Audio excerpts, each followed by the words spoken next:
Welcome, everyone. I'm Jesse May from Matchbook Betting Exchange. Pleased to be joined by Pete Ling from the Smart Betting Club and Tom Brownlee from Bookie Bashing. Uh, Guys, look, we're from different parts of the industry, but there's one thing that we've all kind of come together on, and that's to be part of Smart Bash 2024, which is pretty exciting. Now, this is something that you guys have been involved with a little longer than me from Matchbook or Matchbook itself. I don't know if it was your idea, Pete, your idea, Tom, or together. But Pete, why don't you just start by telling everyone what Smart Bash is and what people can expect if they come?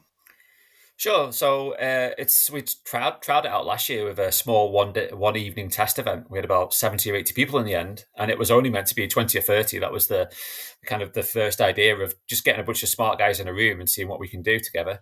And this year, we've scaled it up because demand was there. We had a lot of people say, "I'd love to come to this." So we thought, "Yeah, go on." We booked Chelsea Football Club, the space within there, Stamford Bridge, and it's going to be a full day of your betting events. We've got seminars, panels, speakers, all kinds of people, and it's for betters by betters. We're all in the betting game to try and make some cash, and it's not for operators necessarily. It's not for anyone that is taking money out from that perspective. It's all for trying to educate, inform, empower people from a betting profitability perspective. So yeah, that's the goal of it. And just sometimes it's such a lonely existence, betting. It's you sat behind a computer, you're firing off WhatsApps, you're in Totally. Discord forums, and it's just nice to meet people. Tom, what is the number one reason why you want to be a part of Smart Batch or why you wanted to make it happen? Yeah, sure. So, I mean, my background is networking. I'm a chartered civil engineer. In that industry, we have conferences, we have get togethers, we have ways of exchanging information between party A and party B. The whole idea around collaboration is that the product is greater than the sum of the individual parts. But in betting, this doesn't work. It doesn't work because of something known as the tragedy of the commons, and that is that if somebody has an edge, they want to keep the edge to themselves so that it doesn't get eroded. It makes sense. Hold it. That's called the tragedy of the commons. The tragedy of the commons. So in economics, if you imagine this, Jesse, a farmer has some land that he feeds his cows, and his cows are doing great because the grass is really healthy. But over time, the neighbor finds out about this very healthy grass, and so he brings his cows over, and all of a sudden, the entire town is feeding their cows on this land of grass, and the grass dies. There's no more good grass. All the cows die, and it's the tragedy of the commons. No, it Everyone is the got perfect involved, and they all analogy died. of why no one gives away their information Exactly cheaply or too why. soon because the price will move. But at the same time, That's if the we keep tragedy all of of the the commons. information to ourselves and the bookmakers run their narrative, and heaven forbid the media runs its narrative, then Yeah. all us sharp betters, we sit in silo individually, not talking to each other. And this whole point around the product being better than the sum of the individual parts, it gets lost. So last year we talked about, can we get some sharp guys into a room primarily for networking, not so much for listening, but for talking and for meeting. Back in the day, this we used to do this on online forums, but heaven forbid you ever meet somebody in an online forum, you better be careful doing that. It's so much easier, so much nicer doing it in person, and that's really all we wanted to do. We wanted to get a number of people, all sharp punters, all with an interest in sharp punting, into a room so that essentially they can shake hands, look each other in the eye. You might learn something and you might meet someone as well. And those are really important components in anyone's journey if they want to be a sharp punter. That is well said. I will add, though, it is similar to meeting someone online in that you also do not want to be lending anyone money, whether you meet them at Smart Bash or online. That's not what this is about. But look, I think that for me, and as far as why Matchbook or we, I want to be a part of Smart Bash, kind of is bang on. But I would kind of add to that what's going to be kind of added this year from last year, which is some really good, um, you know, so we say structured learning sessions where we think that good knowledge is going to be exchanged. And like you say, that is happening a bit in Discord channels and certain places and silos on the internet, but I'd say not nearly enough. and No. I'm kind of looking forward to some interesting discussions that I haven't really heard people talking about in a while. Or Well, the thing is, Jesse, as well. It's not going to be recorded or published, so we're not. So those people in that room can speak openly and freely, say things that they wouldn't say on camera or on a podcast, or they might say to you in a private conversation, at the pub or having a coffee, but they won't tell you unless you're in a room with them. And whether that's the people that you listen to on stage, or those more intimate conversations you might have. We've got a drinks evening. We've got opportunities for people to mix and mingle, like breakout rooms. So if you're someone that's coming along going, do you know what? I don't want, if you're a really big punter thinking, I'm not really going to learn too much there, but I really want to meet a lot of the people. There's opportunity there. But if you're just an average, a regular better, someone that's interested in what we do, like you can sit there and absorb all that information and then also meet those people afterwards and have a conversation and say, hey, this is my situation. Do you think, what would you do in my shoes? Or meet other people who do what you do. I think that's the important thing, that it's that information that you're not going to get anywhere else, because no one's going to put that out there. A bit like the tragedy of the commons. I mean, it's not going to be recorded, because this isn't. We don't have a long-term goal here of Smart Bash Fest. Excuse the ambulance going past my window at this moment in time. They'll be every minute from now on. Do we not drink now, Tom? Do we drink? We all drink now if you listen to the Bashcast. This isn't. We haven't got a Smart Bash Fest 2028 planned in the future where we're sort of running this as an at profit event. This is done simply to get people into a room and do it properly. And last year we ran it with very little structure, and we got really good feedback about the networking component of it. And this year we're running it at a slightly larger expense with the help of Matchbook, who've got experience in running larger, more corporate, more conference-like events like these.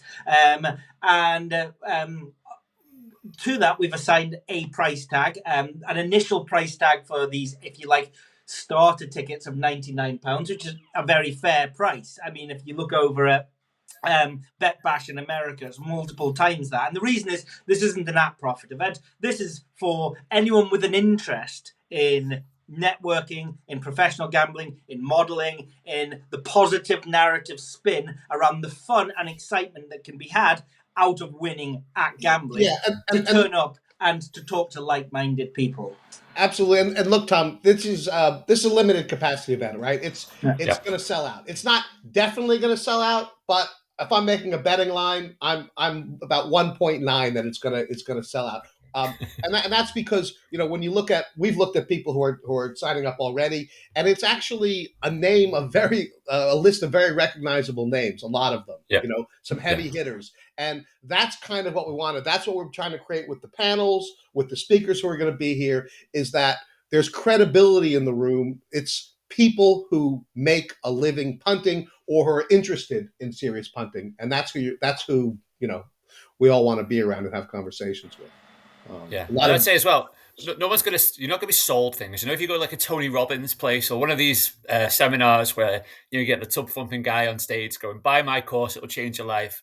You'll make money betting tomorrow. I'll make it so easy for you. Just spend £1,000 buying this 6-pack of DVDs and join my junior assistant will send you an email tomorrow." It's not that. We're not trying to sell stuff to you. We're putting us on not to make a profit, like you say, not to sell our products, but for us as well, for our benefit as well, to be there in the room with all these smart people. And sometimes the value of these events isn't always immediately obvious, but from those conversations, from those networks, from those people you meet and the products maybe you learn about and the skills you develop, that is where the value comes. And we try to price it accordingly as well. So it's not about us making a lot of profit from it. It's just about making that you're providing the platform to make it work.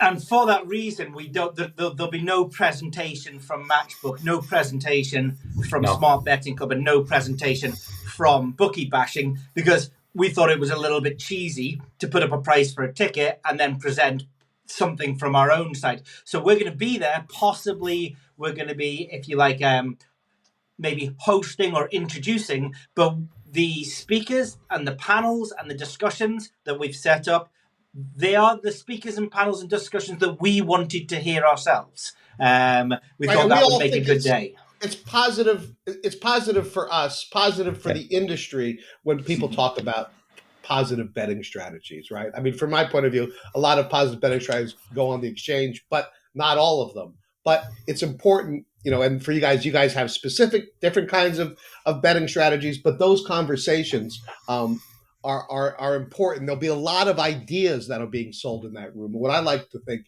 is that there's also a lot of good judges in the room, and you can kind of judge. One of the great things to do about judging whether you like someone's ideas or not is seeing, what all the other smart people in the room think about them.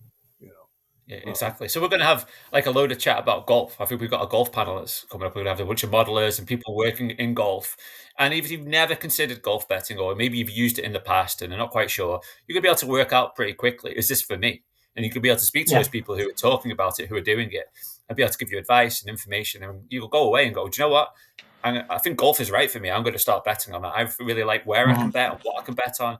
Or maybe it's not. Maybe you find horse racing, or we're going to have talks about football. We'll have all But those sports agendas. yeah, Peter, if I look at golf there a little bit, traditionally, if you were interested in betting on golf, you might open up the Racing Post, or you might open up even Sky Bet itself, and it would say Scotty Scheffler this year has gone first, second, first, and we're boosting his price to 11-2. Well, the question as a sharp punter you should be asking yourself is, how do I know if 11-2 is good or not? Who's come up with 11-2? There are 153 other players in this field. How does 11-2, which is about 16% of the field, compare to 83% for everybody else? What are the models in play? Are we looking at strokes gained putting on this particular course? I'll tell you what, Sky Bet nor the Racing Post are going to talk about strokes gained putting, because they don't want to drive you too far into the intellectual modeling side of the things. And that's exactly what we want to do. How you come up with these prices, they're almost taboo words, these particular models, the Poisson distributions in football, the and so on and so forth. So that's what we want to speak about inside the room. and also, I mean, really, the rise of golf betting is about all the different, I'd say, strategies and markets that are available. Whether it's an in-play strategy, whether it's pre-game, whether it's about outrights on the exchange, the each-way markets, and taking advantage of those boosts, or just like straight modeling, power modeling, like you say, Tom. So I think that's, and golf seems to be one of those sports where when people start out modeling, there's a lot of, shall we say, inefficient markets. So there's a lot of value there to be doing it. Would you agree with that? I think so. Tom, you're doing the modelling panel, aren't you, on golf? Oh, no, you're doing the sports modelling, aren't you? That's right. So it But I segues mean, I have nicely a into it. question myself, and I don't mind telling you this question now. There's been an area of golf I've never really understood how to crack the modelling of, and that is top country, top American, top European, top Scandinavian. I don't understand why you can't just take an efficient market like the outright price and isolate those players that belong to that category and just make a 100% market from the outright market. If you did that, there would be value everywhere, which means that process is wrong. I don't understand what I'm doing wrong. And at Smart Bash, talking to some clever golf modeling guys, that's exactly one of the questions that I want to pose to them. What am I doing wrong here? Are there any inside trade secrets? So yeah, that kind of thing. Pete, tell us about a panel that you're interested in or that you think is going to be exciting.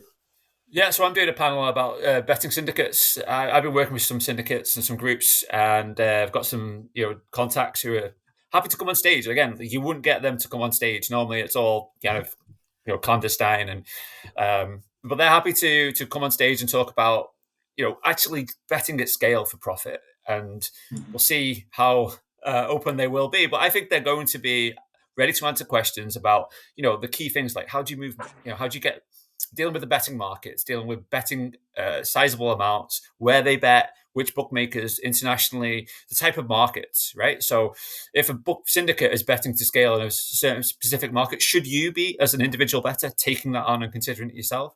But they have tactics, they have ways and means of doing things, understanding, Pinnacle, understanding Asia, all these different aspects. So I'm really looking forward to that. From a selfish perspective, but also from a perspective of putting something out there that no one else would ever do and having that opportunity to get these names on stage. That is, and everybody's heard about the Star Lizard and the biggest syndicates in the world, and I think there's what we're now seeing is so many more, at least from Matchbook and stuff like that, where we're seeing so many more of the medium to large to starting out kind of syndicates, and there is a lot of room in there, and it is quite interesting how they Yeah, work. there's two people I particularly want to speak to there. I'm just going to keep them nameless just now.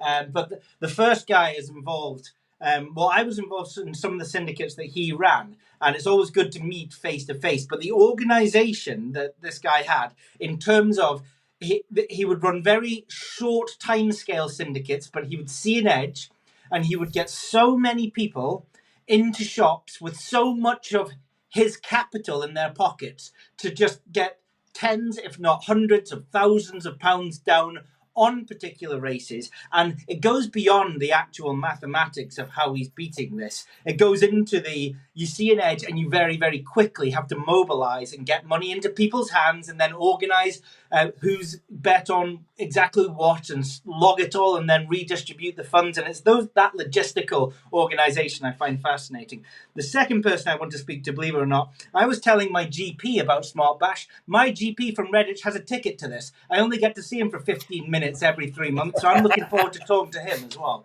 Where does it hurt? Where does it hurt, Tom?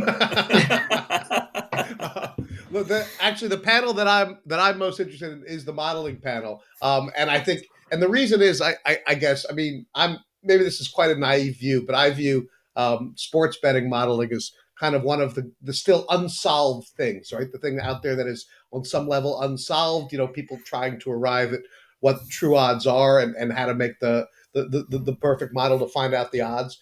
And there's some real heavyweights there. I know Bill Chen is, I think, going to be on that Yeah. panel. I don't know if you guys how much you know about Bill Chen, but he wrote a book, a poker book called The Mathematics of Poker, that they've regarded that it is the ultimate treatise in the mathematics of poker. It's so dense that they say only 11 people in the world can understand it. I mean, there's like, everyone says it's the greatest poker book in the world, but there's a very, very small list of people who could get through. That's Bill Chen, and he is, he kind of is one of the brains behind Nelly Analytics, and they're modeling, and they're doing some of the, I'd say, most cutting edge on some level, sports modeling there is. So that's going to be exciting to hear about ideas for that. There's going to be a lot of guys on that panel. I think are you moderating that panel, Tom? I think so. Yeah. I think so. Yeah. I'll throw a few more names in there. I'm moderating. I've just had a look at the sheet. It's me that's moderating that. Yeah. Yeah. Yeah. I was going to throw a few names in. You just were saying, Poisson distribution. I mean, that's going to be great to hear stuff like that. The smartest guys in the room. Yeah. I was going to throw Nick Goff into that. Like, I met Nick last year. He came along. He spoke. He bets on. He has been a professional punter for 8-9 years. He used to be the head of trading at Ladbrokes Coral. When he speaks, you listen. He's just a smart guy. And then people like Johnny Deneen, he's got a big following on social media and Racing Post. And again, used to be a bookmaker, knows the industry inside out. So all those guys, you just want to I've never met 5 Chris minutes. Poole, but like a lot of people follow him closely on social media and stuff like that. He's a very sharp guy. So I think people like that, Pete and Tom, there's just a lot of credibility in that room among sharp punters, right? And that's what we want. I mean, talking about credibility, Harry Stewart Moore in the compliance panel. Compliance might not be the sexiest subject in the world, but that podcast you did with him and Harry last year on the panel, he brings a lot of common sense to the world around, getting paid out, restrictions, fair play from the punters, and unfair play from the bookmakers. And that's definitely a person, when he speaks, I'm going to be listening very intently. Yeah, and look, compliance is a lawyer. No, it's one of those subjects that it's on everyone's mind right now. If you're a punter in the UK trying to punt seriously, and I think that'll have a good, robust Q&A as well. I've not heard back from the Gambling Commission whether they're coming along. They wanted to see our schedule and they wanted to see all the shoe sizes and inside out. So we'll find out if they're going to attend. We'll bring some rotten eggs. No, we won't. Sorry, Andrew, if you're watching. We want the Gambling Commission to come along. We're trying to make it inclusive, though, aren't we? We're not trying to push anyone away. We want to make it for anybody that, whether you're just starting out, whether you're top of your game, just come along. And we think there's going to be something for everyone. It's for everybody apart from social media tarts, to be fair. But the Gambling Commission are absolutely more than welcome. I have mentioned to both of you guys, I think it says quite a lot if they can't make it, because I think they should be there, because this is a voice that we all believe is not being listened to in the ongoing discussions with the white paper and the changes that are going on with gambling legislation just now. But it's their choice whether they turn up or not. I think it speaks volumes if they do. I think it speaks volumes if they do not as well. Yeah. And the one thing we haven't mentioned is going to be some crypto stuff, isn't there? We were talking about that before. So that's the future, right? I was looking at a decentralized betting exchange and BetDex before, and it's all you can view through crypto. And really, that's where technology is going to take us to next, I think. Yeah. So also what we're doing now, where we're at when it comes to compliance and getting deposits down, but also where we might be moving.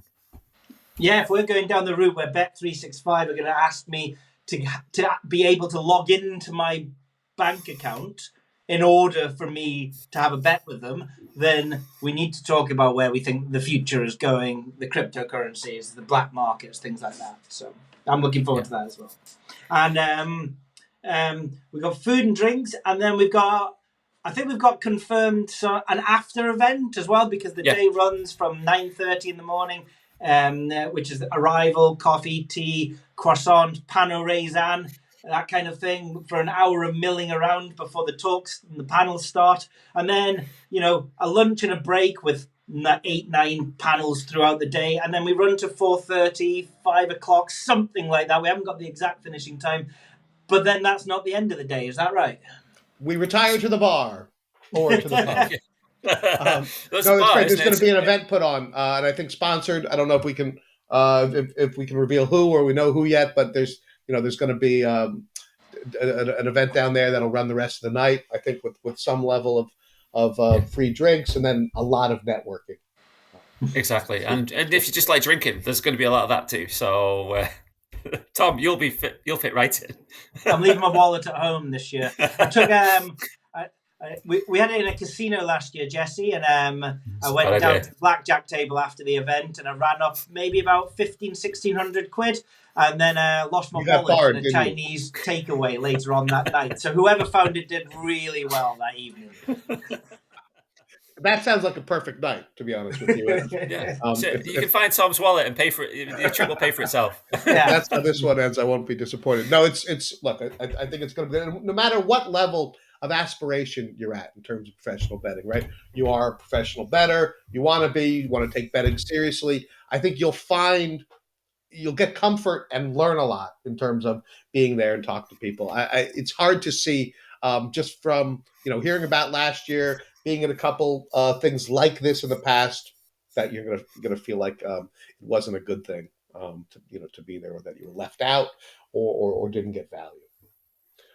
Yeah. However, should we go over quickly what the details are? There's a website, and I think there's a couple more weeks where people can purchase tickets before the prices start to go up, or worse, start to sell out. Yeah. smart-bash.com. Easy to remember, smart-bash.com. And you can pick your ticket. Like, I think it's going to go up, I think maybe next week, Jesse, recording this the 30th of May. Who knows when this video will go out. But if you're watching this and you haven't got your ticket, just get it now. Because like I say, the price will either be increasing or it might not. The tickets might not be available for sale. So I know some people are like, yeah, I'll book it tomorrow. I'll worry about it close to the time. I wouldn't sleep on it. This is not some kind of marketing kind of ruse. It's generally, there's a limit to how many people we can have in the actual space. So make sure you get your ticket. All right. Well, look, thanks, guys. I can't wait to see you guys in July 19th. Did we even mention the date? It's a Friday. It's a Friday. Friday. It's a Friday, July 19th, middle of the summer in London, Chelsea Football Club. We hope to see you all there. And Pete and Tom, looking forward to seeing you guys there. And your shirt as well, Tom. That's going to be I know. Going with me, absolutely. It's going to be a good day. It's right at the end of the school term for any parents there. It's the first weekend of the summer holidays. It's right at the end of the Euros. I think we've positioned it really well, and I'm looking forward to an entertaining day and an entertaining evening with all you guys as well. Yeah. All right, get your tickets, everyone, and we will see you. Go to smart-bash.com, which is smart bash.com, and we will see you in July.